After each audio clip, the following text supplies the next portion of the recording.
নবীজি বলছে যখন দেখবে খোরাসান থেকে ব্ল্যাক ফ্ল্যাক্স গুলো বের হয়ে গেছে, এভাবে আসছে হাদিসে, বরফের উপরে সাঁতার কেটে হলেও তাদের সাথে যোগ দিবে। ওই সময় ওয়ার্ল্ডের অবস্থা কেমন থাকবে আমরা জানি না, হাদিসে এভাবে আছে। নবীজি বলেছেন খোরাসান থেকে যে মুজাহিদিনরা বের হবেন তাদেরকে কোনো বাহিনী পরাস্ত করতে পারবে না, এমনকি তারা জেরুজালেম পর্যন্ত পৌঁছে ওটাকে জয় করবে। হাদিস আসছে, কিছু করার নেই। হাদিস সহিহ না জয়ীফ না জাল, ওলামায়ে কেরামকে জিজ্ঞাসা করে নি, এটা হাদিস আছে, কিছু করার নেই। পৃথিবীর ভবিষ্যৎ লেখা হয়ে গেছে। ইমামুল মাহদী এখান থেকে মদিনা থেকে তিনি পালিয়ে চলে আসবেন মক্কায়। তিনি নেতৃত্ব নিতে চাইবেন না, মানুষ জোর করে তাকে নেতৃত্ব দিবে। হাজার আসওয়াদ এবং মাকাম ইব্রাহিমের মাঝখানে তার হাতে বায়াত নেওয়া হবে। কতজন বায়াত নেবেন? 313 জন। 300।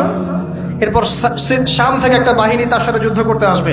আল্লাহ পাক তাদেরকে মক্কা মদিনার মাঝখানে বাইদা নামক জায়গায় ধসিয়ে দিন, ধসে যাবে, আসতে পারবে না।